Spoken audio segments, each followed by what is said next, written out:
When it initiates the live stream, Use the handbook. Well, we're working on it. Different committee. good. That. Okay, so we are live. Stephanie, I'll turn it over to you. Good evening, everyone. I'm Stephanie Simone Mahaney, and today is April 8th, Eclipse Day, and this is a meeting of the Zoning and Land Use Committee. We have 2 items on the agenda. The first one is a presentation by the Department of City Planning about the City of Yes for Housing Opportunity, which is the third of the 3 text amendment proposals under the citywide City of Yes initiative. The second item on the agenda is just an informational update regarding an application submitted by RHF Shore Hill LLC, 9000 Shore Road, for a minor modification to the previously approved large-scale residential development plan.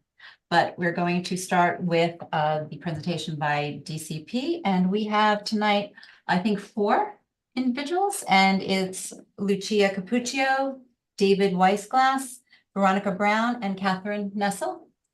Welcome, and thank you for being with us. So over to you. All right, thank you for that introduction. I think we'll save the time and I'll get started. Hi, everyone. You probably know me. I'm Lucia. I am the liaison for CB10 in DCP's Brooklyn office. And I'm excited to talk about housing opportunity tonight. We have about a 20-minute presentation. Hopefully that's okay. Hold on one second. Okay.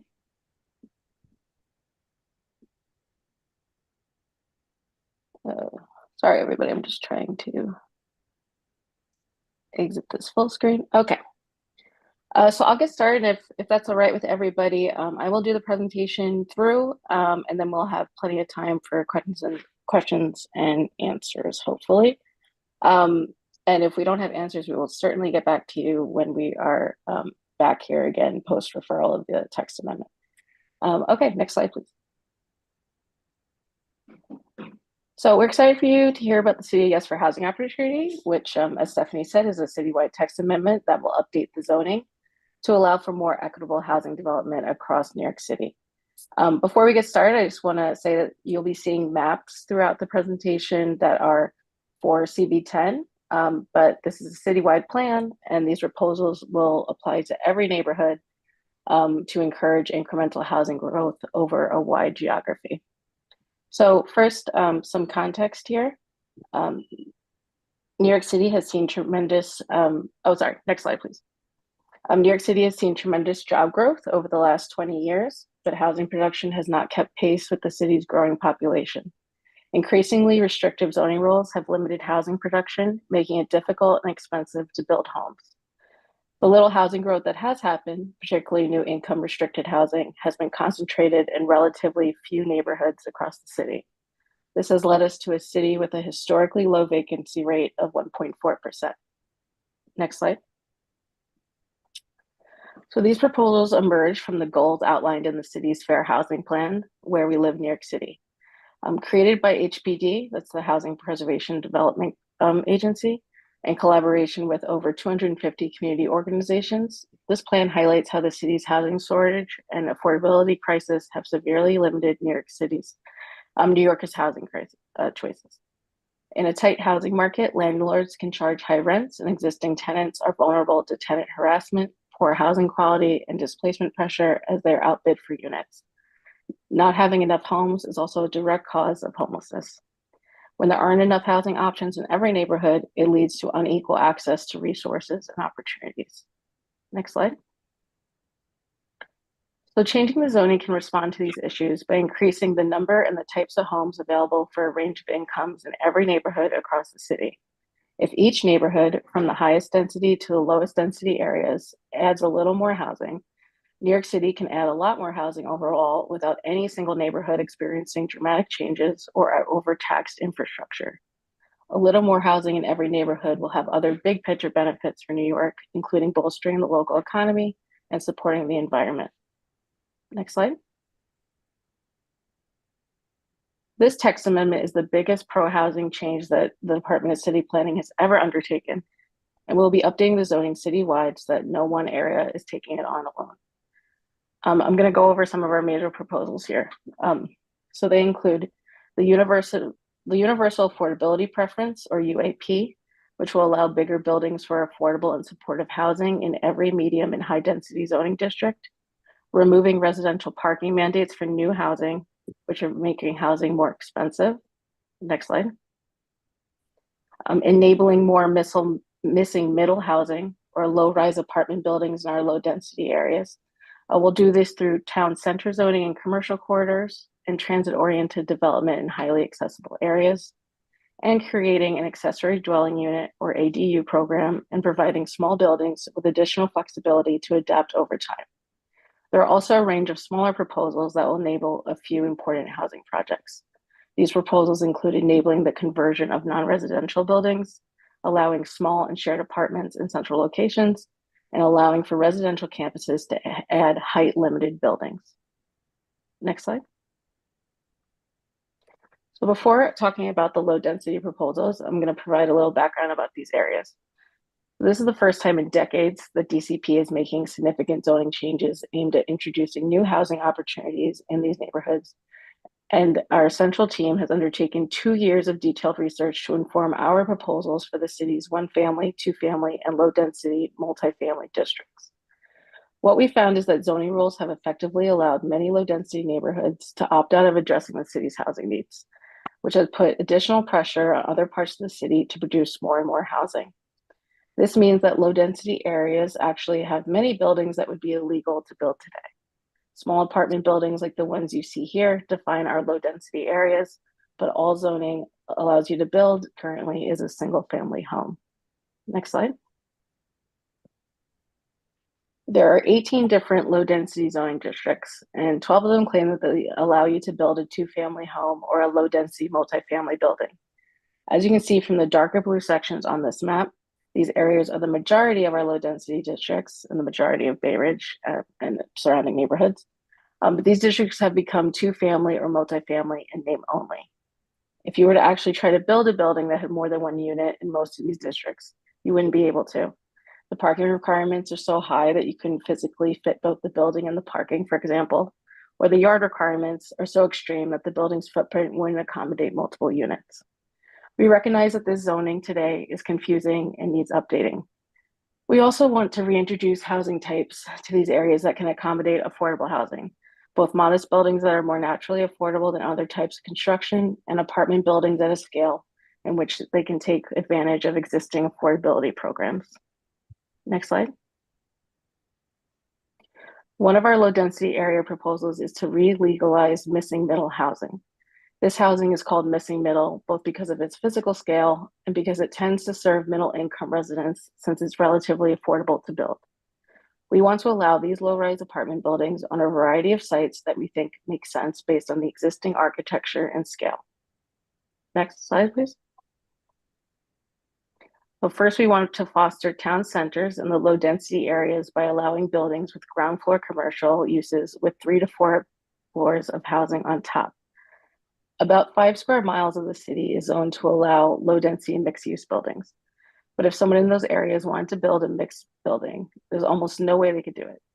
Height and floor limits are lower than what is realistically necessary for this type of building, and parking requirements are too high. We propose adjustments to the zoning to make this type of building feasible where the zoning map already allows it. This will enable a kind of development that matches what's already in many of New York City's low-density neighborhoods better than the single-story commercial storefronts common on those blocks today. Next slide. Next, we want to promote transit-oriented development in low-density districts. DCP is proposing a new geography that extends past our existing transit zone and identifies areas that have good access to transit. You can see the low-density districts that fall into the area on this map. Large sites that are in this area and are also located on a wide street or on the short end of a block would be able to build a new low-rise apartment building, 3 to 5 stories, depending on the height limits of the underlying district. Next slide. This kind of transit-oriented development mirrors the existing context. It's very common in low-density neighborhoods to see a small apartment building on a corner with single or 2-family homes mid-block, like in the image in the slide.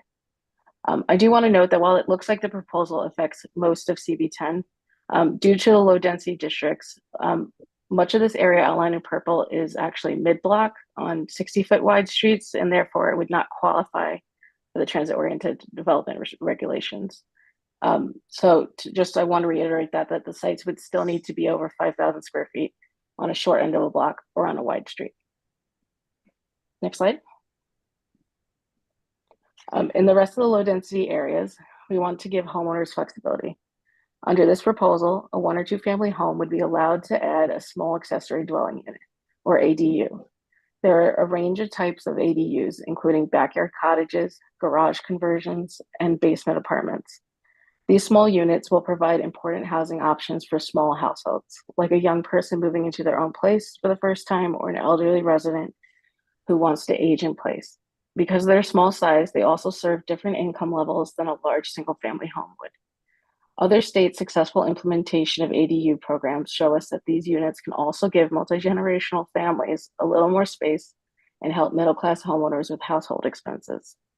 Many of the barriers to legalizing existing units, such as basement apartments, are in state and local laws other than zoning, but we are doing what we can to enable the safe legalization of those units. Next slide. The same rule changes that enable ADUs can also help homeowners who don't want to add an ADU, but just want a little more flexibility to adapt their homes to meet their needs. Our research shows that many existing buildings are out of compliance, meaning they're not in line with today's zoning rules. For example, R41 districts are 2-family districts, allowing semi-detached buildings like the ones you see here.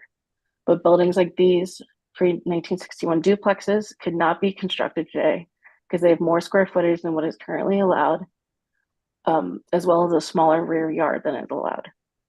These non-compliances can cause headaches for homeowners if they need to borrow money from the bank, or if they want to make simple changes to their home, like renovating an outdated kitchen. We want to fix these rules, which will have dual benefits. First, homeowners of existing buildings won't run into issues when they go to make an alteration to their building because the zoning will better match what's actually on the ground.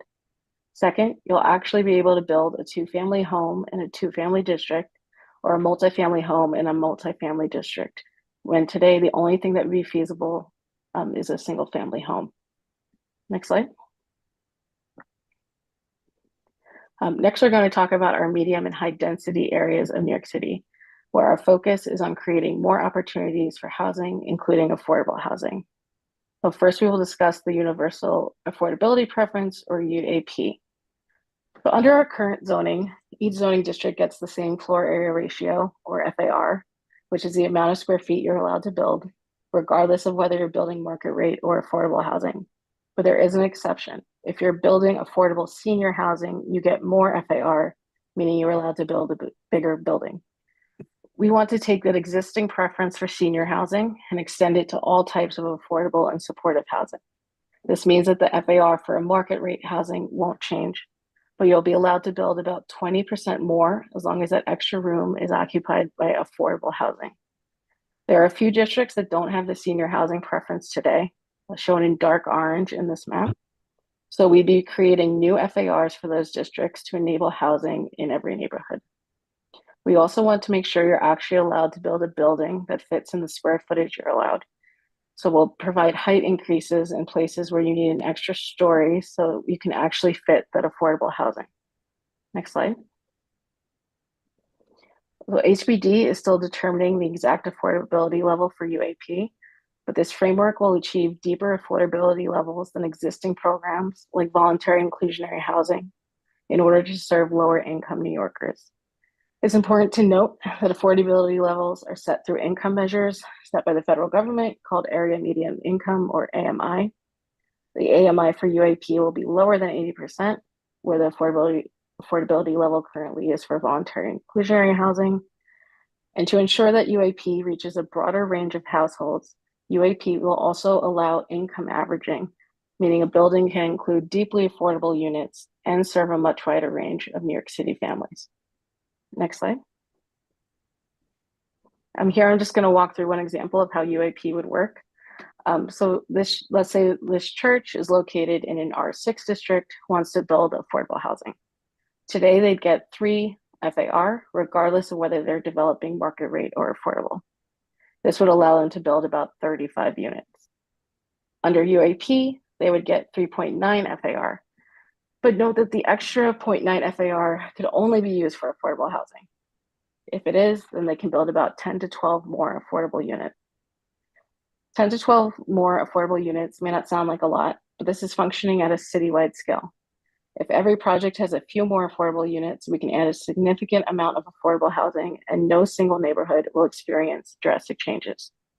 Next slide. Here's a mock-up of how UAP will play out. Without UAP, the building is built according to the base FAR for market rate housing. The result is this 8-story apartment building. With UAP, the building can be about 20% bigger, which for this example translates to an additional 2 stories, so long as the difference is permanently affordable housing. In our preliminary calculations, we determined that if UAP had been in place since 2014, an additional 20,000 income restricted affordable homes would have been created and housed 50,000 New Yorkers. Next slide. So lastly, I'm going to talk about our parking proposals. So we'll be making parking optional for new housing everywhere. Parking mandates are burdensome, forcing a costly parking supply where it may not be necessary and at the expense of housing productions, since developers may underbuild to avoid triggering high and costly parking requirements. The diagram on the slide represents how parking takes up a lot of space. 2 parking spaces is equivalent to the size of a studio apartment. So through removing parking mandates, we can help reduce the cost of housing construction and enable the development of more homes in each new building. Providing parking will still be allowed, and we anticipate that developers will respond to market needs and continue to provide parking areas where there is a high demand, particularly in areas like Southern Brooklyn. Next slide. I'm just going to walk through an example quickly of how eliminating parking mandates can support our housing growth. So the lot could accommodate 16 units, but the developer stops at just 10 units so that he can waive out of the parking requirements. Because as soon as he adds the 11th unit, he would need to provide 6 parking spaces. By limiting parking mandates, the developer can fully build out the lot to include those 6 additional units. Next slide, please. While not as major as the ones I just went through, there are a few other proposals that will enable some important projects and provide a range of housing types. We want to enable conversion of underused buildings by extending existing adaptive reuse regulations to more parts of the city and buildings that were built more recently. First, we want to expand those regulations citywide to go beyond office districts to reach a broader range of buildings like vacant schools or former religious buildings. Second, we want to move the cutoff date from 1961 or 1977 to 1990 in order to reach a more recent set of vacant and underutilized buildings. Third, we want to enable conversions to all types of housing, including supportive housing, shared housing, and dorms. We also want to allow small and shared apartments through eliminating dwelling unit factor or minimum average unit size in the transit zone, which we are renaming inner transit oriented development area, which we think could help to serve marginally housed New Yorkers or others who want to live alone in a studio apartment. Finally, previous development often took place under tower in the park style regulations, also known as height factor.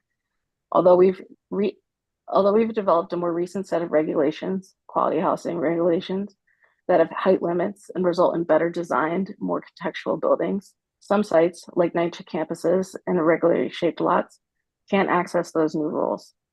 We want to extend allowances that enable height-limited infill on sites that would otherwise be forced to develop tall, skinny buildings or nothing at all. Next slide. Altogether, this suite of zoning changes will result in more housing being added across the entire city so that every neighborhood does its part to address our housing needs and no one neighborhood is overburdened. It's not just about more housing, it's also about more types of housing, multifamily housing where it's currently not allowed, units of different sizes to meet different people's needs, and crucially, far more affordable and supportive housing. Next slide. I did want to note that we have been hosting info sessions on this amendment, which I know some or many of you have attended. And our next overview of the entire proposal will be next week on April 17th. If you want to hear this presentation again with more detail and a chance to ask more questions, I really thank you for your attention. I know that was a lot, and I'm happy to answer questions. We are also joined by Veronica, who is not in our Brooklyn office, but she's in our central housing division. So I'm hoping she can be a great resource for us. So thank you so much. Thank you, Lucia. That is expansive and quite a lot of information. So I'm going to start with our committee. I'll hold up on my questions. Okay, Steve, ready for. Hi, how are you? Hello? Good, how are you? Oh, Hello, we can hear you. I'm sorry, that's the first question. That's, a friendly way to start. Sorry, Harry, I was on mute. Hi. In Bay Ridge, right, and in many places, in Queens, Bay Ridge at least, or Brooklyn, we have common driveways. All right, these common driveways are, I live on one, okay, and in the backyard, what we call the backyard, there's actually a driveway, and across the driveway are garages. Now, if you legalize all those garages as accessory units, all right, you're not only creating, basically knocking out all the cars that are in those onto the front street, but you're creating double the number of cars because the people who now live in those accessory units that you're talking about will have cars. And I'd like to know, where do all the cars go under those circumstances? And second of all, if in fact you just do a broad sweep of all the garages and say all these garages can now be accessory units, that basically creates another whole street behind the primary houses where children are going to be playing, cars are going to be going. I'm very confused as to how this works. I can see how it would work on the occasional garage that is not a big deal on one lot. But these are all over the place in Bay Ridge, okay? And I'm thinking most of Brooklyn and in Queens. What do you do about those? That's a great question. So I'm actually going to start with maybe your most specific elements and then work outwards to some of the more general concerns that you've raised. So first, I want to flag something about common driveways specifically, because I know that's a common typology in low density areas, including Bay Ridge. If you have a common driveway with your neighbor, this proposal will not allow either of you to remove that common driveway. That common driveway will be not affected by this proposal. If you have a driveway and a garage entirely on your lot that is not shared, you would be able to decide what happens to that. It's entirely your property. But our proposals would not affect a common driveway. Those are would have to be yeah, I guess it would have to, yeah, that would not be affected by this. You couldn't, if you have a garage, I'm not sure if that's what you're referring to, but if you have a shared garage that straddles two lots, that also probably could not be turned into an ADU because you'd okay. Okay, you're referring to. I'm talking about where I have my house, I have the common, my part of the common driveway. Across that common driveway is my garage. Person next to me has this arrangement. So that when you go down there, all of these garages, some of them are detached, in fact, they're all detached. Therefore, on your proposal, all of those, and there's thousands of these, okay? All of those will be accessible for rental or for putting people to live in them. And you're basically creating another street. I guess each one of them would have to get a new postal zone. I mean, the whole thing just seems to me doesn't work for that circumstance. And yet, I don't see it accommodated for. That bothers me. It. Okay, yeah. Okay, I think I understand your the configuration you were envisioning better now. So I want to bring up two things in response to that. So first, Lucia walked through the zoning changes to allow for accessory dwelling units. But accessory dwelling units will also have to comply with a variety of other regulations, including ones that govern access for emergency vehicles, the building code, etc. So within the zoning, you will not be able to, a new detached ADU, like a new detached structure, would require 5 feet of separation from the lot line and 10 feet from any other building on the zoning lot. But there'd also be other regulations. For example, the fire department has to be able to access a rear building, which generally requires 5 feet. But in this sort of configuration, that's a great flag that I think we should raise with the fire department about what to spell out the access regulations to you guys when we return about the sort of alleyway, shared driveway configuration. But we have convened an interagency working group that includes the Department of Buildings, the fire department, other relevant city agencies, which are talking about exactly these issues to make sure that these places are safe residences. The other thing, some of the more general, I think, considerations I just wanted to raise in response to your concerns are, one, we don't anticipate that every garage or every lot in a low density area would choose to add an accessory dwelling unit. It's totally up to the homeowner whether or not they choose to do it. And many people have no interest in doing it, or it won't be feasible for their lot, for their site. So we anticipate only a few opportunities in a given area, rather than having every garage convert to an accessory dwelling unit. Okay. Also, you raised, sorry, Right.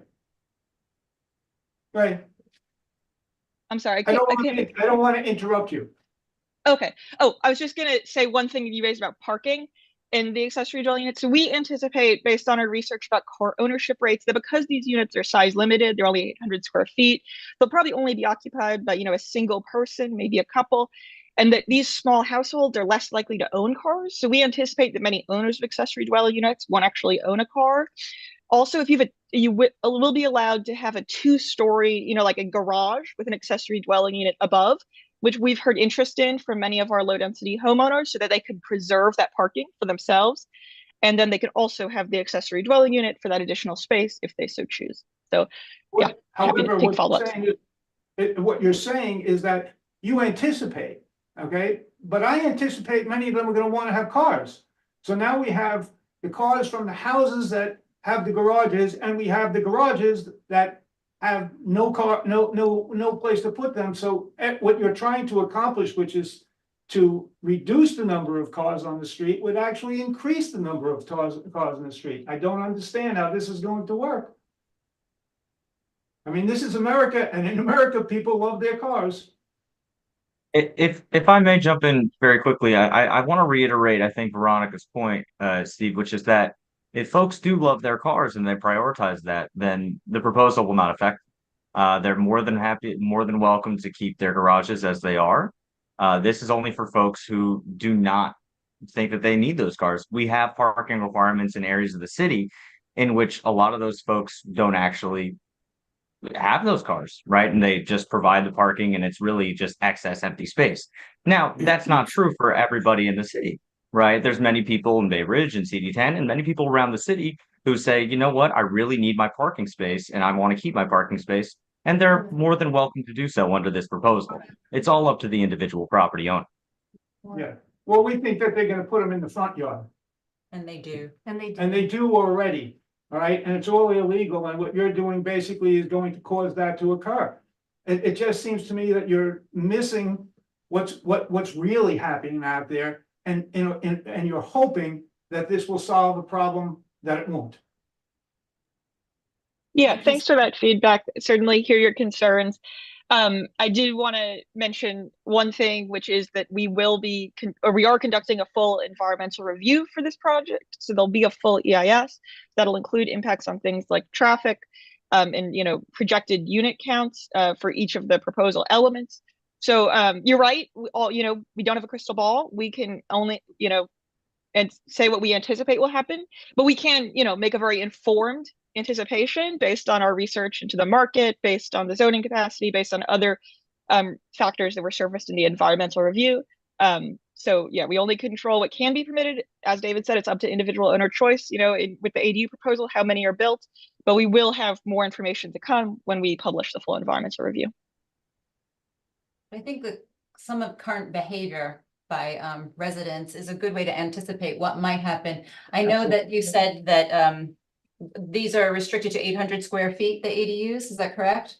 And that you anticipate that there would only be a small number of people living in that dwelling. Current behavior would suggest the opposite.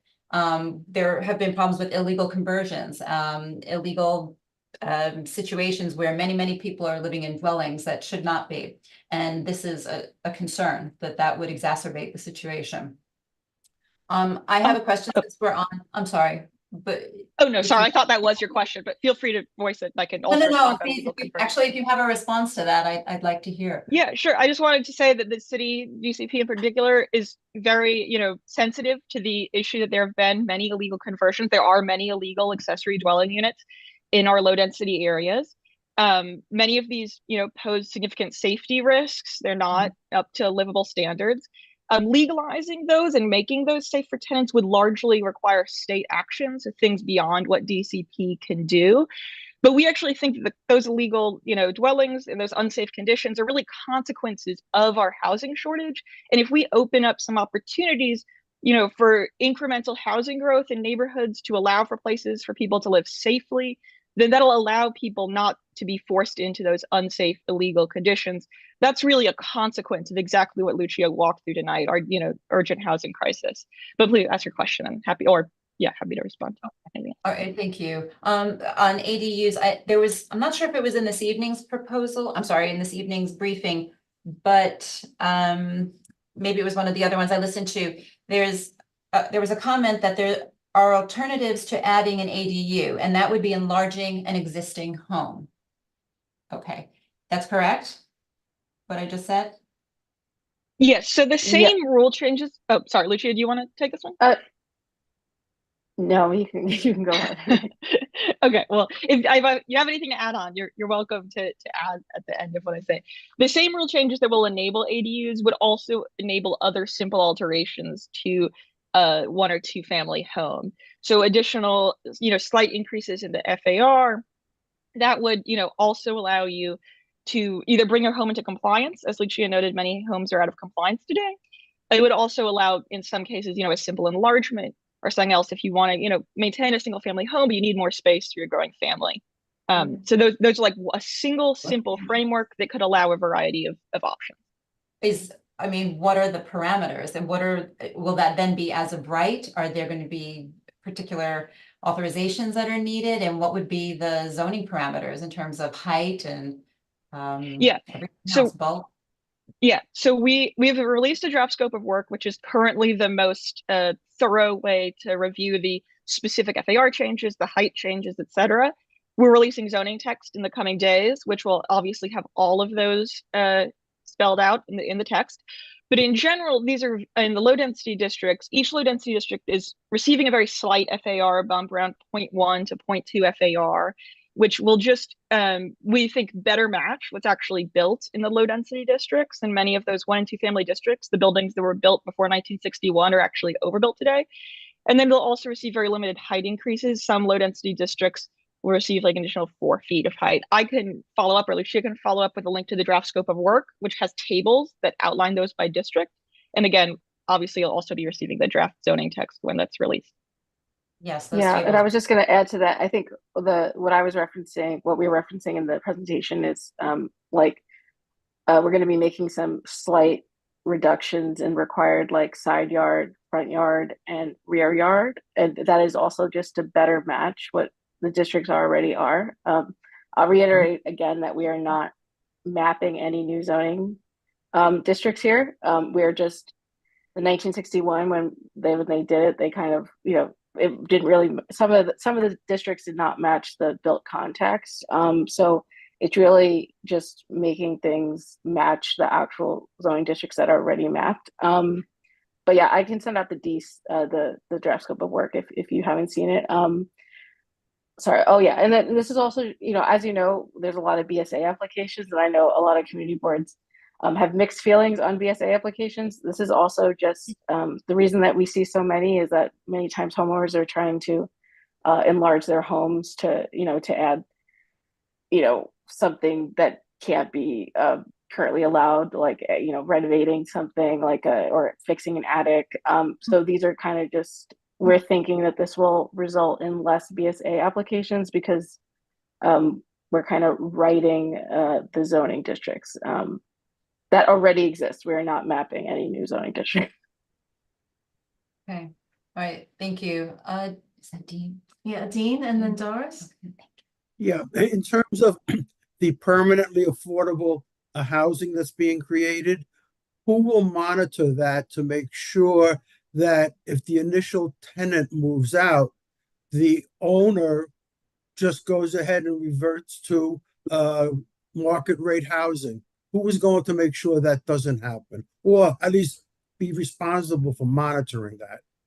Great question. So HPD will enforce the permanent affordability the same way that they enforce permanent affordability for mandatory inclusionary housing projects.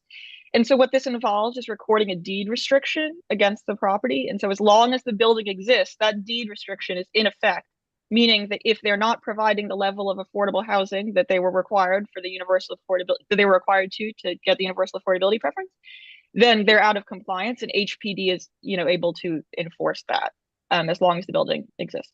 So the deed will actually reflect that. There'll be a deed restriction recorded on the lot. Yes, the same way that's what HPD does for mandatory inclusionary housing. Thank you. No problem. Doris?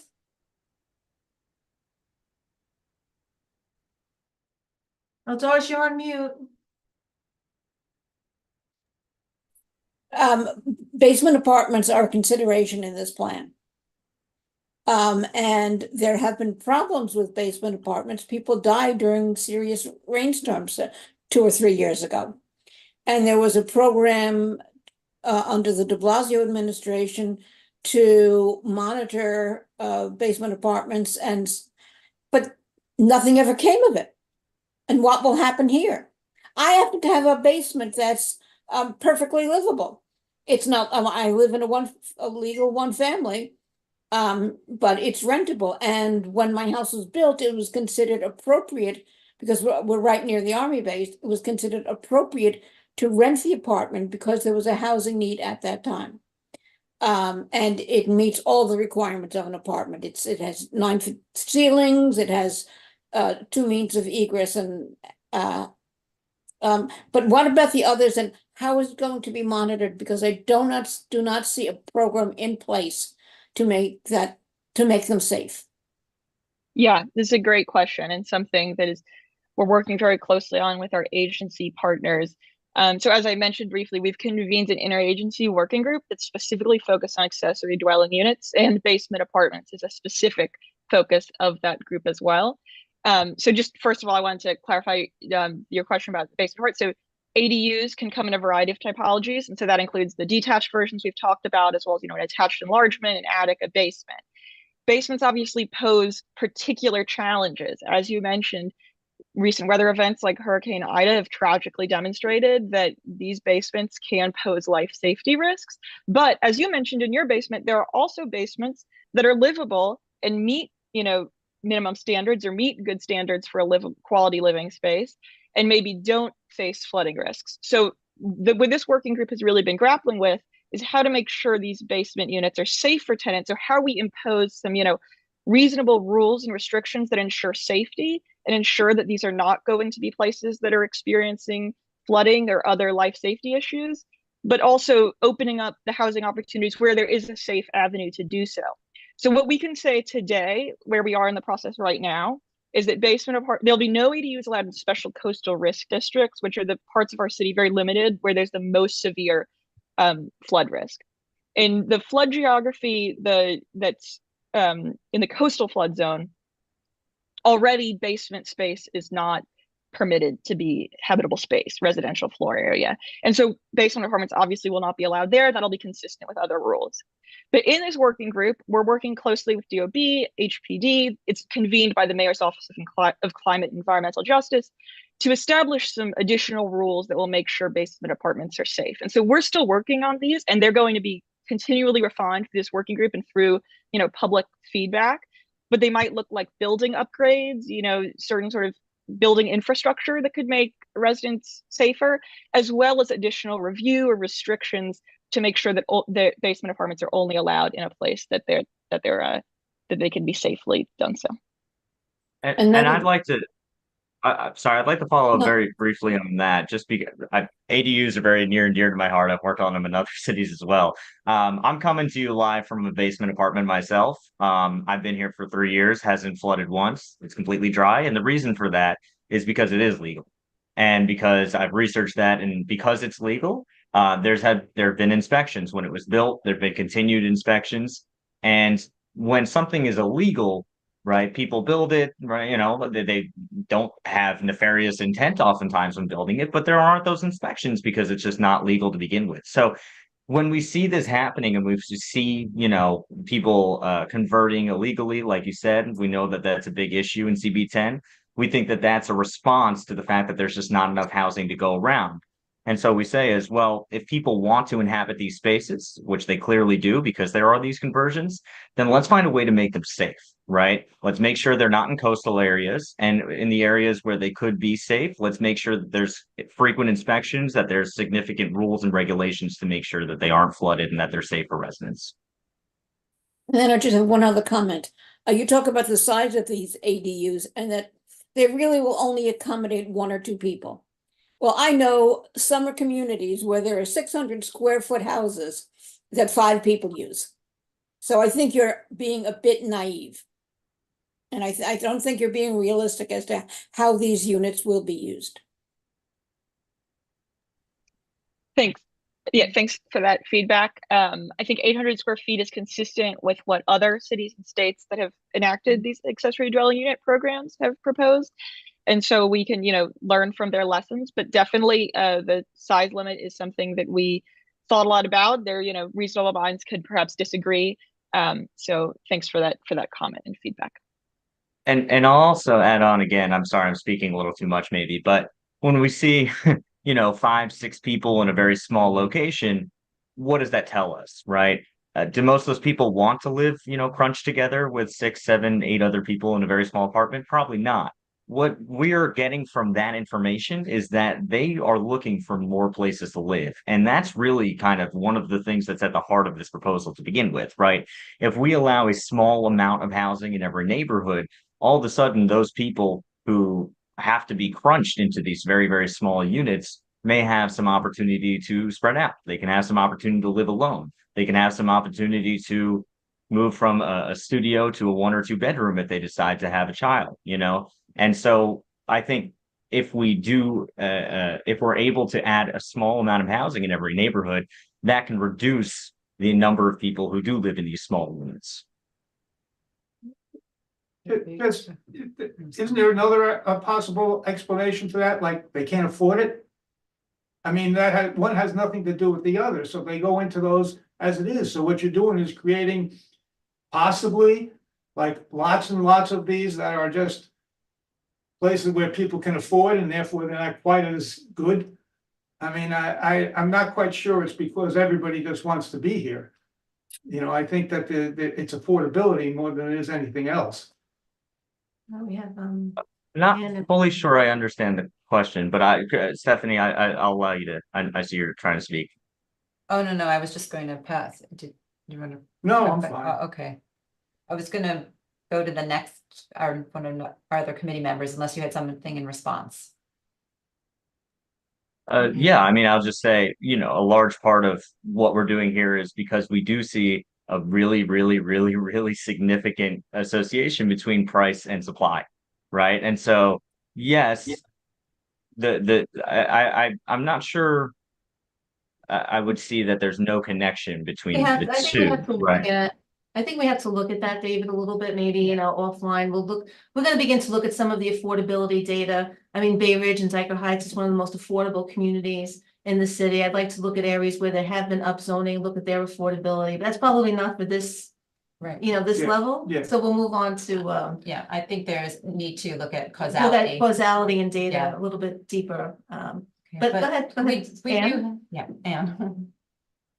Hi, I have 3 questions. One is, are cellar apartments part of this proposal? Second question is, will the newly established basement apartments be counting as FAR on the site? And the third question is, given, I think I'll speak for myself, that preservation of a low density feel is important to me. And I don't really see how increasing the FAR for dwellings that are not adding an additional unit is helpful to your purposes. And it's certainly not something that I see as an advantage. So the first one is the cellar apartment and then the basement FAR. Yep, thanks so much. So first, no, cellar apartments will not be allowed under this proposal. For those of you that are maybe not familiar with the distinction, or maybe you all are, I don't know, it's 50% subgrade. If you have more than 50% of your basement below grade, that's a cellar. 50% more above grade, that's a basement. A cellar cannot be habitable residential space. And that will not change in this proposal. Only basements would be allowed to be apartments. Whether basements are FAR, yes, basement apartments that would be counted as FAR. But if you have a basement today, a residential basement, that's already counted as floor area, and that would be consistent with this proposal. So yes, ADUs of all typologies will count as floor area. And then finally, your comment and question was about the preservation of low density areas being important, and perhaps the floor area or other bulk regulations changing in the low density areas, not being consistent with preserving low density areas, and also perhaps not adding housing. So we developed these proposals, particularly talking about these changes to the low density basic regulations, so the FAR, the height limits, by actually looking very closely at what was built in the low density neighborhoods. So the bulk of the actual existing 1-family and 2-family homes, and many 1-family and 2-family homes, like Lucia showed an image of two, connected 2-family homes that could not be built today. That's very common. The regulations that are on the books today are far more restrictive than what would be necessary to just replicate an existing building. And so we're really trying to ground our recommendations in what's built in the low density areas. So we actually do think it sort of is consistent with the character for low density areas. And I hear your concern that perhaps providing additional bulk and not necessarily getting any housing out of it is your concern, or maybe like the contradiction you see here. But I think central to this proposal is giving homeowners additional flexibility, and that we can't tell, as DCP, we can't tell anyone how they might want to use their home. Some people might have a large family and need that additional space for a large single family home, but other people might be interested in going this accessory dwelling unit route.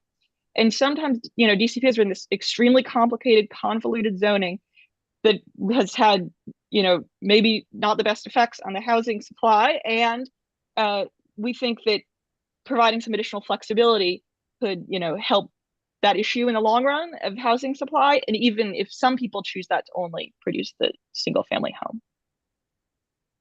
Thank you for that full answer, but I don't think necessarily that replicating what's there is the ideal. So to be continued. Yeah, and I guess maybe replicating is too strongly stated. Maybe wrong choice of words, but we did want to model existing based on existing organic development. But yeah, hear your concerns. Definitely noted. Thank you. Pierre? Pierre, yes. Pierre, have your hand Yeah, raised? thank you. Can you hear me? Yes. Yeah. The thing I can't wrap my head around is, on the one hand, this whole thing is because saying we need more housing, City of Yes. But on the other hand, the City of Yes regulations want to change so that in an apartment or a house, you can use up to 49% of your floor space for a business. So they seem to not go together at all. Either if you really want to create more housing, you shouldn't allow apartments and houses to be used as businesses, especially when there's 100 million square feet of empty office space in this city. As I said, I don't really understand.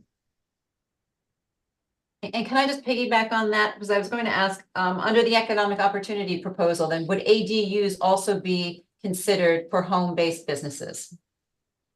Yeah. So great question. I think about how ADUs could be used for home-based businesses, we'll have to return to you. So I'll get back to you about that one.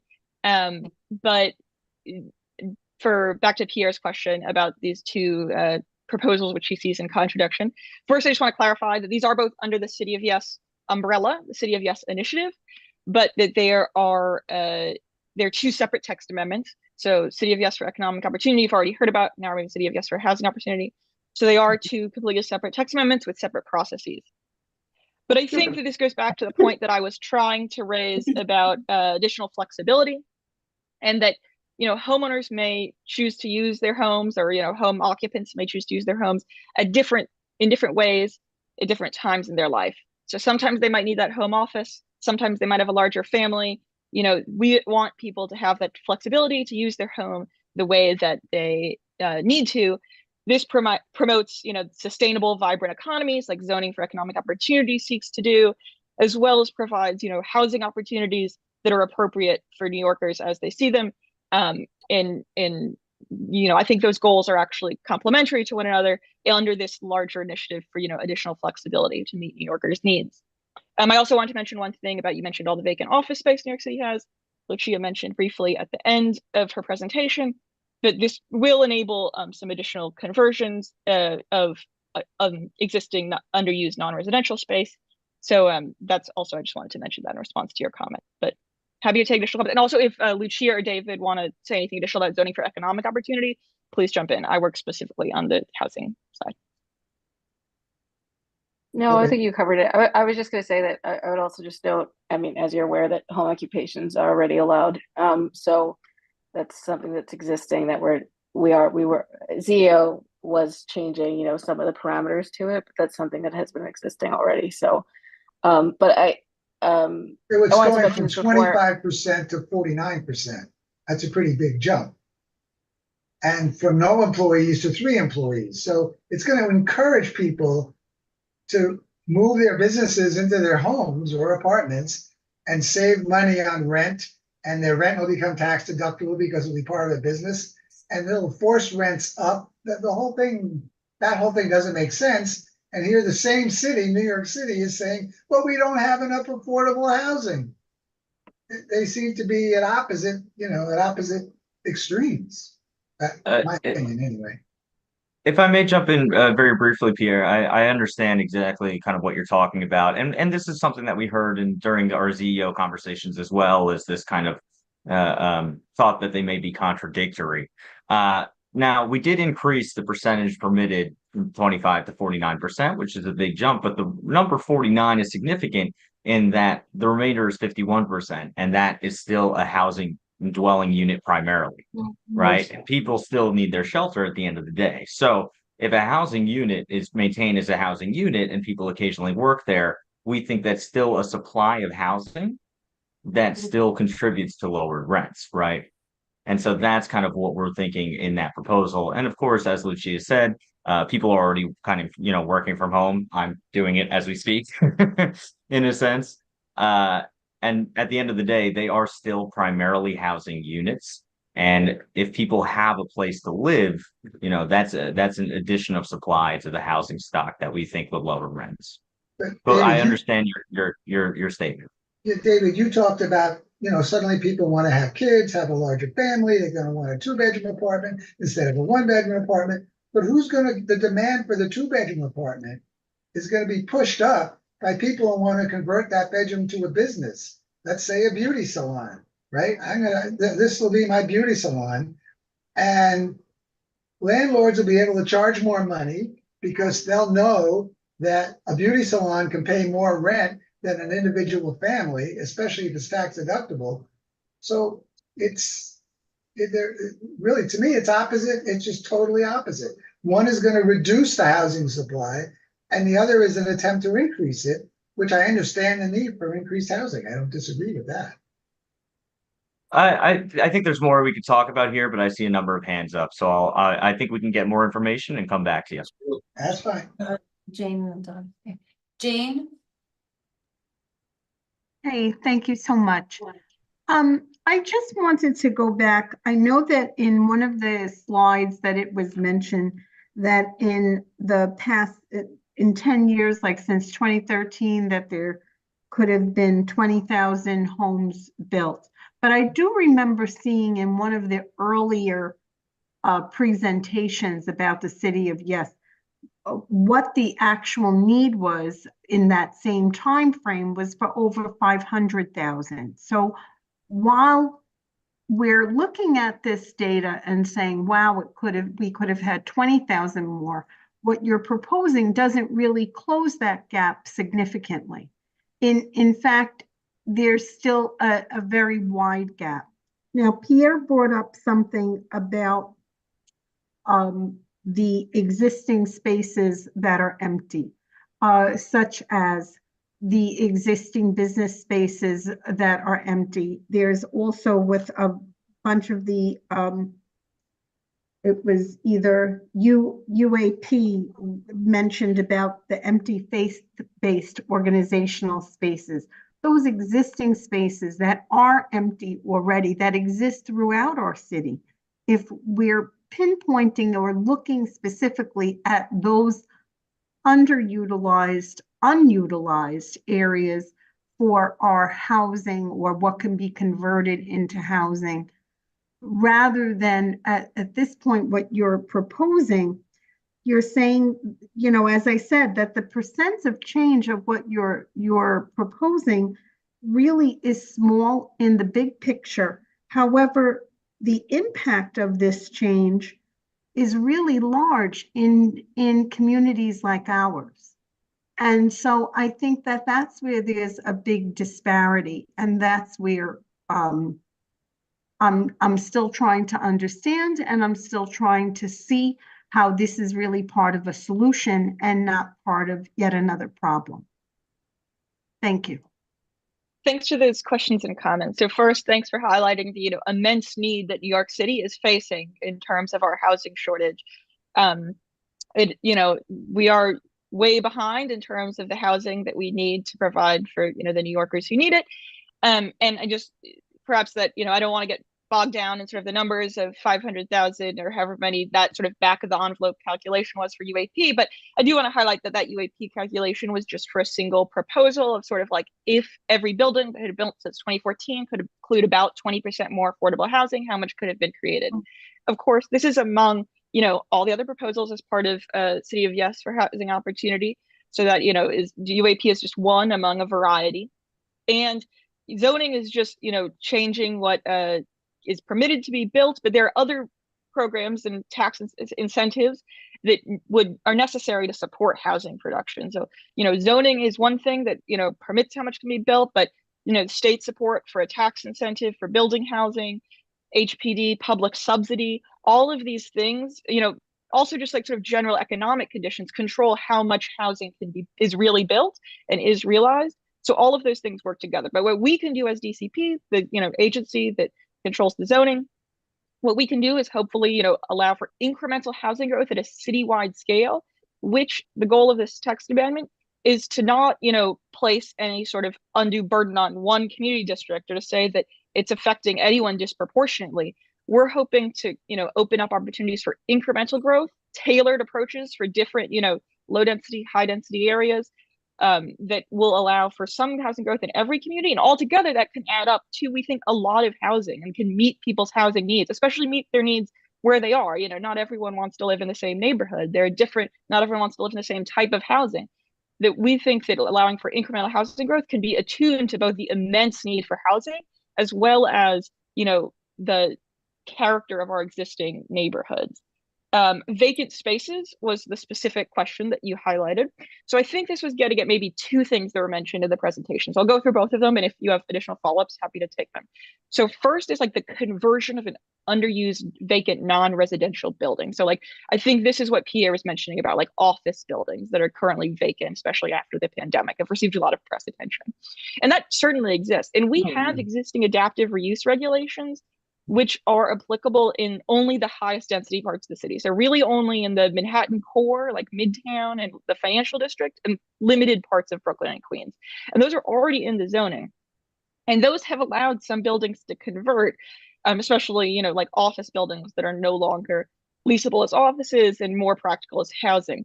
But those are only available in limited areas. And so we will extend those citywide So there are, other offices or more recently built offices that could use those existing adaptive reuse regulations to convert into housing.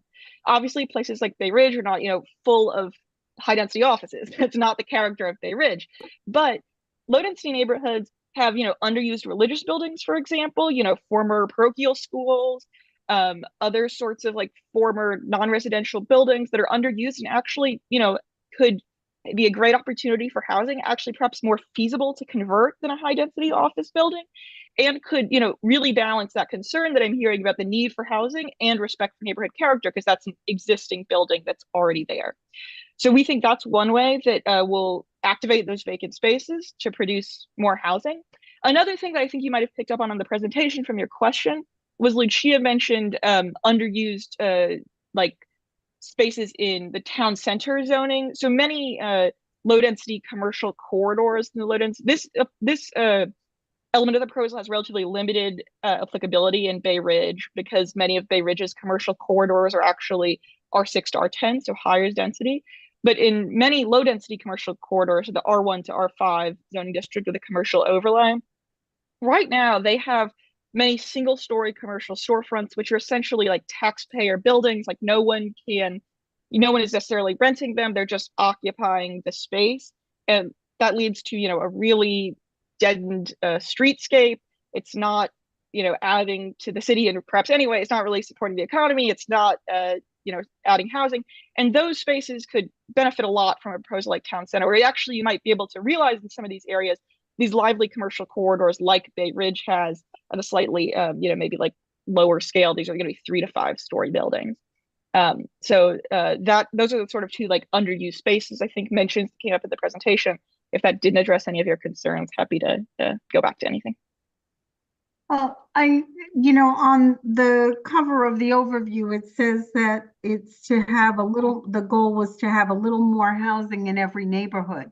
But yet it's clear by the maps that were shared of CB10 that we're considered a low density area, and that there are a lot of specific things that really change the fabric of our neighborhood here within our community board. So it doesn't really feel like a little bit for every neighborhood. It feels like a lot for this neighborhood. And that's where we have the bulk of our questions. Thank you. Thanks for the comment.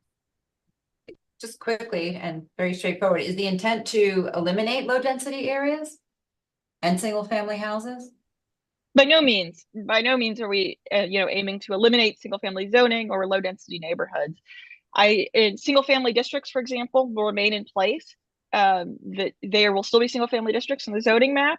But we do think central to this proposal that every kind of neighborhood, low density or high density, does have opportunities to add housing while respecting the character of that neighborhood. That's why we've come up with these specifically tailored approaches. Lucia walked through all the low density proposals, all the high density proposals. I know the low density proposals, in volume may have seemed like a lot, like there were a lot of different proposals, but in fact, that's because they are so, like finely tailored to respect the context of the low density area. So allowing for limited middle house, like limited 3 to 5 story apartment buildings, appropriate locations, so commercial corridors on the corner near a subway stop, and then allowing for accessory dwelling units, which again, we think are opportunities for, housing options that aren't particularly intrusive to the character of a low density neighborhood. So we have developed these proposals with a keen eye towards our low density areas, and by no means are we trying to eliminate them or even eliminate single family districts. We want to establish proposals in every neighborhood because we think that every neighborhood has opportunities and needs to have housing choices for New Yorkers. But that doesn't mean that they will not still exist. They are still valuable parts of New York City. And if I may very, very quickly, what I would like to emphasize is the interrelatedness of a lot of these proposals, right?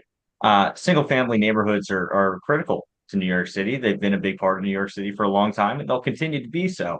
But what we've seen in a lot of locations, and what you may have seen as well, is sometimes in single family homes with 2 or 3 bedrooms, or even apartment buildings where the apartments are larger than 2 or 3 bedrooms. You'll have, young single people who would probably prefer to live alone but can't really afford to because there's not enough space. They're taking up some of those locations. And so that's why in some of our higher density districts elsewhere, we're, trying to allow some of those smaller studios for people in which those would work, freeing up some of these single family homes for families, right? A lot of these proposals are really interrelated. Same thing about expanding a home, even though it may not be creating an additional unit. If I expand a home because my grandparents or my grandparent wants to move in with us, that is also a location where now that grandparent moves in with us, and there's another housing unit elsewhere that individual has now freed up for the market, right? Adding a little bit more supply, and allowing other New Yorkers to really have the opportunity to live affordably in New York City. Thank you. I guess it'll become clearer when we see the text amendment. Do we have So- a question? Yeah, no, do you have a sense, I'm sorry, I just had one question. Do you have a sense yet of when the EIS and the text will be released? Did you mention that earlier? I'm sorry, I thought someone mentioned that it's gonna be released soon. No problem. So similar to how we did with zoning for economic opportunity, the draft annotated text will be available in advance of referral, which is coming later this spring, later this month. The date is still to be determined exactly, but the draft text will be released several weeks in advance of public review. The environmental review is accompanies the public review.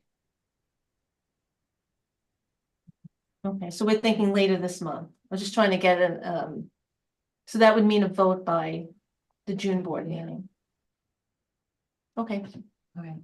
Thank you. Yeah, this will follow the previous amendments timeline in terms of review. After referral, I think we'll be looking at about 60 days for the board.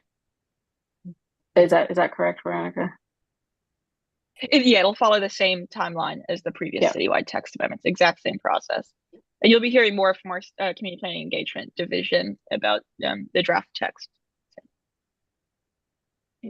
Because that's helpful. Yeah. Okay. Short timeline, but is that the and Let's see. Yes.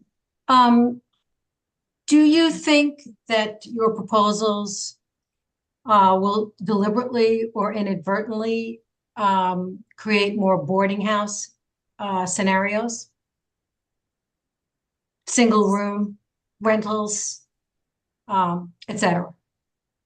So we do have a proposal as part of City of Yes for Housing Opportunity to legalize shared housing. And shared housing is a model in which you could have a private bedroom but shared common facilities, such as bathrooms or kitchens.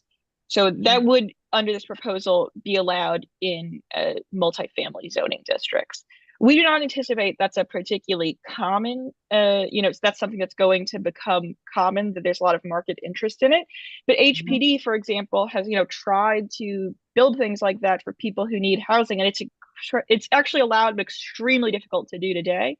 And so it would enable a few important projects that could open up some room for people who want to choose to live in that type of arrangement and may otherwise not have housing options Okay. for Are them. there any such zones in CB10? It would be allowed in any multifamily zoning district. So yes, Multifamily meaning 3 family? So the zoning Multiple anything dwelling, not a 1 family or 2 family, but a multifamily, including 3 families. Yeah, Yes. zoning is only divided into 1 family, 2 family, and multifamily, and so any multifamily zoning district would be allowed to use the shared housing proposal. Very concerning. Thank you. Doris? Yes, I would like to add to Ann's concern.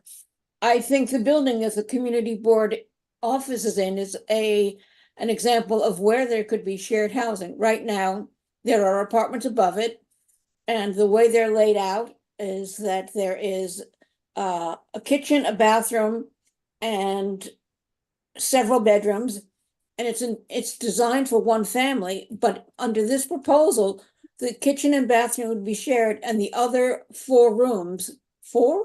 1, 2, 3, 5 rooms could be shared housing, and different family units could live there.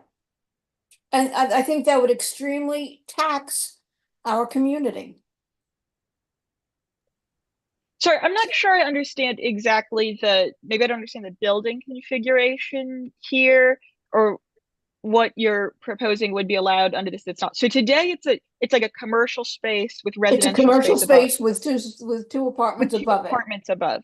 And Okay, and so but per apartment, you could got it. have a shared kitchen and bathroom and 5 living units. I think we're going to have to get back to you with maybe some more detail about this shared housing proposal, since there's interest in this, but I don't think that is, perhaps a realistic scenario that someone would convert those 2 units into shared housing like that. It would be, there's still, a set of rules which they'd have to follow. It's not that everyone is suddenly going to be dividing any multifamily building into shared housing. It's more about if people are looking to create a shared housing model, in the entire building, which would be like maybe a larger building that has these centralized common facilities like kitchens and baths, and then private bedrooms. So I don't know exactly that model, but I'm having a hard time sort of imagining that model in the scenario you're expecting, but we can get more detail about shared housing and how it might apply. I think that's a very, very important issue to be addressed. And I think you have to remember that in our neighboring community in Sunset Park, in shared housing, there was a vicious murder. And there are a large number of 3-family homes in Bay Ridge. Yes, there are. So Jane and then Dean. Thank you. I just wanted to reiterate actually what Doris touched upon, that in our neighboring community, and which is still part of CB10, in different parts of our community, this doubling up happens quite frequently. It happens quite frequently with our immigrant population, where families are renting by the room and not renting by the apartment. And that doubling up does create certain stress, and it is already happening. So it is not something that is waiting for the city of Yes. That is something that has already been happening in many parts of the city, not just within our community. So that's already something that's there. And with the illegal housing, or with this renting of rooms, or doubling up, or whatever you want to call it, there was also the concern with any fire department hazard should a problem arise in these shared spaces. And I don't know what the building codes would be. I don't know what the enforcement of building codes would be, or inspections would be for any of this, because that wasn't something that was mentioned. I mean, as far as this being something done for the grandparents or the multi-generational families, as you've stated in one of your slides, I think that that's something that has occurred throughout. That's part of New York City history, of families coming together within the household. It wasn't something that was dependent on a zoning change. Yes, yeah, thanks for those comments. And I just want to highlight one thing about the shared housing proposal, because I just don't want us to, confuse a few of these different proposals, or maybe I was unclear previously. So the shared housing, totally agree that there are, people doubling up, people sort of living in almost like an informal boarding house, illegal boarding house, rooming situation in many, throughout New York City, but especially in the low density areas. People have, divided up 1 family, 2 family, 3 family buildings into like de facto boarding houses, or they're using them as boarding houses. This proposal, when I said we're legalizing, creating a pathway to shared housing in multifamily zoning districts, we're not legalizing those existing uses. It's not that anyone can start using their unit as a shared housing unit. That's not at all what this proposal is doing. This proposal is creating a pathway for you to build shared housing, like a building that, instead of having, a configuration of dwelling units, it would have a configuration of shared housing units. This will have clear rules in the zoning, in the housing maintenance code, in the building code, so that there are standards for that type of unit. As you've mentioned, that's happening today. Like, people are living in that type of arrangement. And so we think that if there is, that type of building specifically designed in a safe way for that type of arrangement, there would be an interest in people living in it. But we're not saying that we're legalizing these, illegal situations that are happening today in that sort of shared housing. We're just creating an opportunity for HPD and other stakeholders to build that housing in a building, where it could be safe in multifamily zoning districts. We're not legalizing the informal boarding house.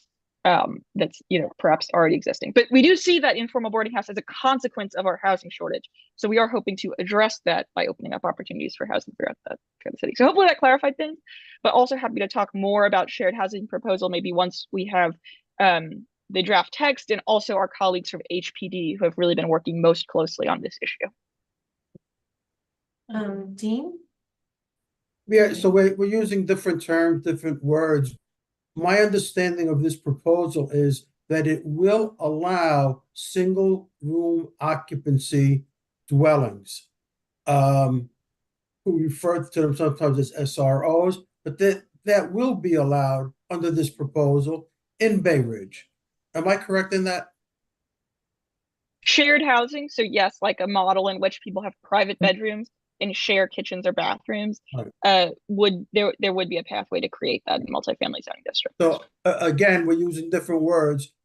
A lot of people refer to that as single room occupancy. We're calling it shared, but it's single room occupancy. That's what it comes down to. Thank you. And I think in Bay Ridge, we've had supportive housing that is single room occupancy that's been supported, and then single room occupancy that's been more problematic, which has not had supervision, and no longer, operating in Bay Ridge. So yes, that is the distinction. Okay. Is there anyone from the public who has a question? No, I don't. Things in the chat, and I couldn't. No, that's just I can't. yeah, no, it's hard for us to see the chat and questions, so okay, no, there's nothing, no questions. All right, and anything else? Oh, wait, I should saw a hand go up. Did you? Dean, is that you or? Oh, I don't know if it's a hand, but I just remembered, sorry, I remembered one thing I wanted to say. We're not, we will not be changing the building code. Obviously DOB enforces that and that's under their purview, but I think that came up, sorry, I'm not sure who was speaking to the building code, but this will not be changing anything with the building code. So all new, any type of housing that's created will have to follow the rules of the building code. I just wanted to make that clear. So things like, bedrooms will need windows, et cetera, like those types of things. Because I know there was some misinformation in the media for a little bit, so I just wanted to clarify that. Thank you.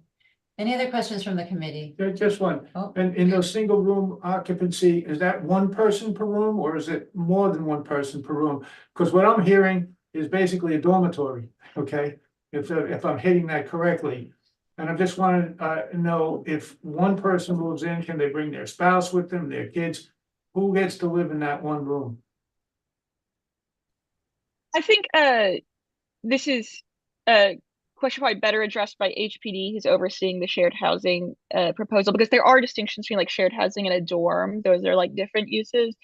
And so I think in what cases there could be, roommates or something like that is maybe a question we'll come back to you with more information from Not HPD. just that, but kids, I mean, can you have 2 children? Can you have 4 people living there? I mean, we're calling them single room occupancy, but somehow or another, I get the feeling they're gonna be used for more than one person at some time. And I'd like to know how you control that. Yeah, I that's not the the proposal is that these would be used by a single person, but I want to get back to you with the exact details about how that will be encoded and enforced, which, yeah, so we'll get back to you on that question. I'm taking it down. Thanks. And very David, quick- you mentioned in the chat, oh, I'm sorry, David, I was just gonna say, you mentioned in the chat, there is a more information on shared housing models that we could send out. Yeah, I very quickly, we did want to follow up on Veronica's response. This is another example to speak about the interrelatedness of a lot of these proposals. Whether or not, again, we'll get HPD in to clarify the number of people in per room in a shared housing model. But I think this is another example, something that we've seen citywide, really, in so many neighborhoods. And I mentioned it previously, is larger, what we often call, in our vernacular, family sized units, right? 2, 3, 4 bedroom units that often are occupied by single people, by people who really would prefer to live alone, people who are kind of forced into these, shared large units because they can't afford to live anywhere else, right? And so, again, we'll get more information about if, a family could live in, one of these shared rooming units or houses. But I think our anticipation is that the folks that would choose to live there would be, honestly, folks like myself about 10 years ago, when I was in my early 20s, someone who didn't cook very much, someone who was fine just having a place to sleep. And that would free me up, from having to live in an apartment that would actually be better suited for a family, right? And that would free up a family size unit. So I think it's another opportunity to talk about how these proposals are interrelated, and that we're trying to create the opportunity for people at different stages in their lives with different family structures to have the opportunity to find a unit that works for them instead of being forced into situations that either they can't afford or the only one they can't afford just doesn't work for their family style. Thank you. And I think if there's nothing else from the committee. No. Yeah. Well, the committee has another agenda item, but I would like to thank GCP, all of you, very much for being here this evening and for taking the time to brief us and to answer our questions. And I'm sure we'll be seeing more of you. Thank you. Thanks so much. Thank you so much. Have a good night. Thank you. Have a Thank good you. night. I just want to make sure you don't want us to stay on, right? Oh, I mean, You're welcome to. You can, it's a different, you don't need to, but thank you. thank you very much. Because sometimes, I just want to make sure before we hop off. All right. Absolutely. Thank you. We'll be in All right. touch. Thank you so much. Thanks so much for your attention. All right. Bye. Good Thank you. night. Good night. Good night. Good night. Okay. Okay, committee's here. Committee's here. Okay. Okay, all right, then we'll moving on to our All second here. item, great, about the 9,000 Shore Road, and I'm going to turn this over to Josephine. Hi all. So we received a notification from city planning that a notice of certification was filed for a oh my goodness, I had it there. Submitted by the owners of 9,000 Shore Road for their large scale residential development unit, which was part of the Shore Hills presentation to Community Board 10 when they had their BSA presentation. They shared with us that there would be 2 applications as part of their application to reduce the amount of parking spaces in the parking lot. It was the BSA special permit, and they referred to a DCP action that would complement it once BSA approved their application for a special permit. So as you know, we had the big public hearing, we had a recommendation to the full community board, we presented that to the BSA in written comments, and the BSA ruled in support of the application. So the applicant proceeded with the second step of this, which is required in order for them to move forward with building at 9,000 Shore Road.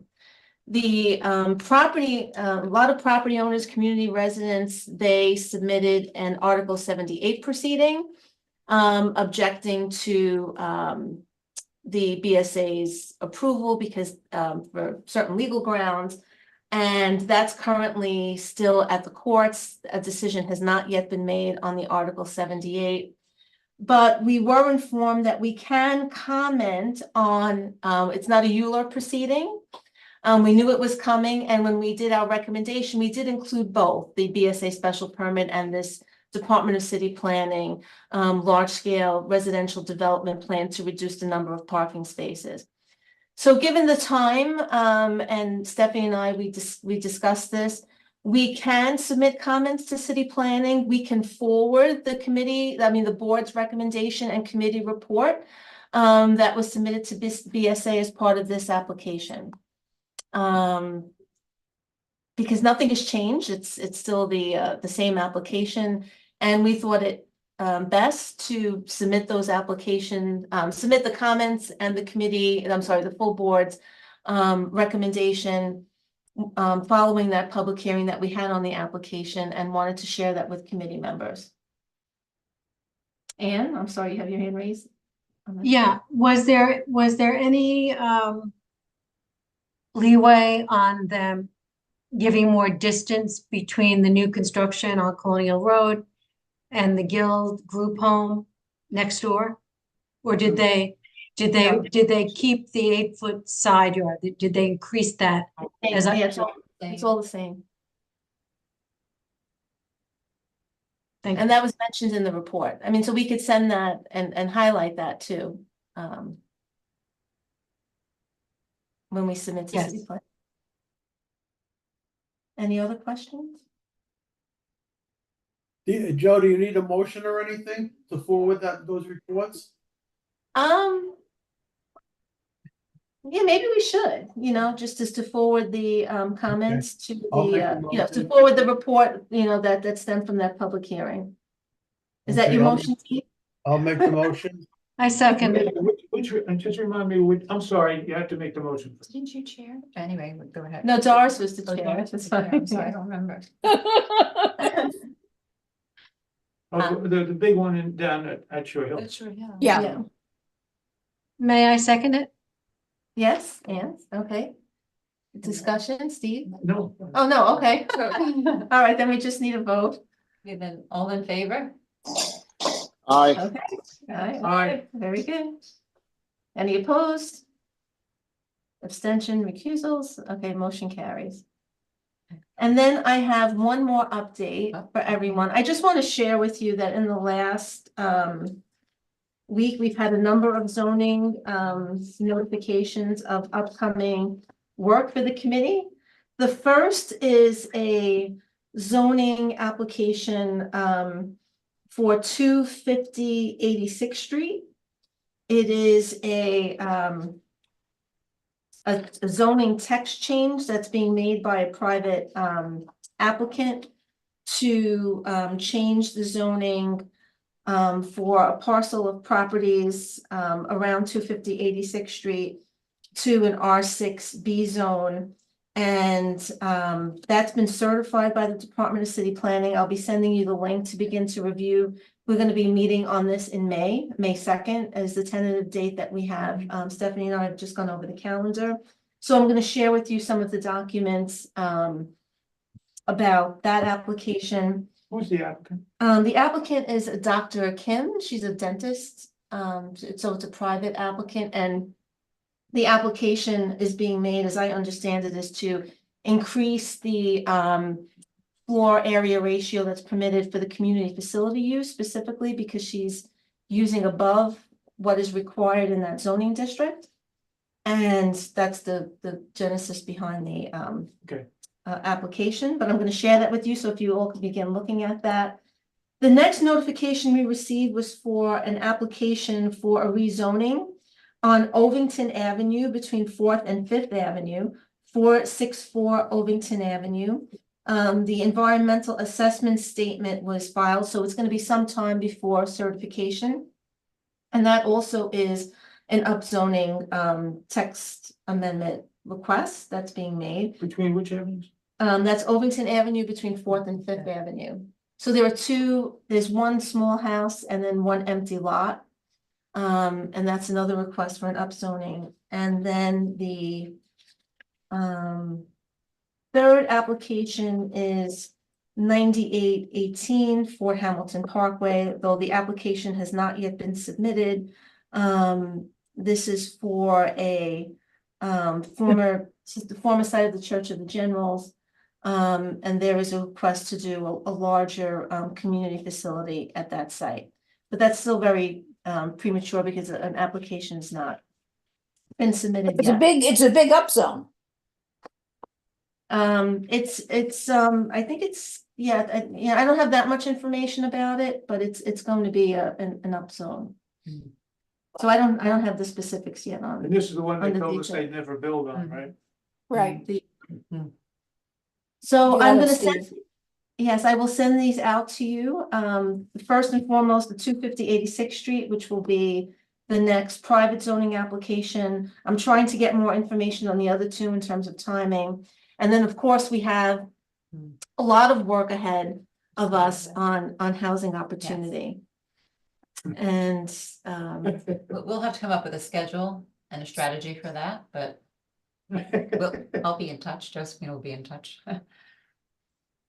Josephine, on the 86th Street application upcoming, and Stephanie also, is that where there are two limestone row houses right Yes. near the Salvation Army building? yes, Yeah. yes. Is And the is it both of those limestones? Yeah, it's a number of limestones. It's like kind of a T that actually goes through 87th Street. It includes the Salvation. Oh, really? What a Yeah. shame. So I'm going to share with you too, just, for understanding, within the Special Bay Ridge District, there were some items that were retained. One of them speaks to community facility, restrictions in terms of, I believe it's FAR and height in certain districts. And I think those districts include the R2 through the R5. So this application is for an R6. So the height restriction and some of the bulk would not be applicable, which may be the reason why they selected that contextual district, the R6B. But there is a through lot on the site, the Salvation Army building, and I know there are different rules about through lots when it pertains to community facilities. So we're going to have to do some reading up to be prepared for that meeting on May 2nd. And I'm going to, because we had some work together on through lot community facility buildings in the district. One on 63rd Street and certainly the one by the Angel Guardian Home. So I don't know if that is applicable here, but maybe looking at those lots a little bit closer so we can, ask some questions. Okay. And the zoning, the changes in housing opportunity, there is a chart of the lower contextual in the initial summary pages that were provided to us in the scope documents. So they mentioned a little bit of increases, and I just, I happened to skim through, it could be as much as 10%. There is changes in height and a 4-foot increase in height. Maybe we could begin to look at those and see what that means for us in Bay Ridge and Ziker Heights. What we're all thinking about is the possibility of feasibility of additional stories and bulk. Removing yard space, which I thought this was the first time I heard that tonight, was Yes. yard space. And as we look to be more sustainable, I was a little surprised by that. So I want to see if that's also what the changes in yard space are, both to front and rear yards. All right. Any other comments from the committee? Nothing? No? Okay. Okay. Well, yes, yeah. to be to be continued. We'll be busy.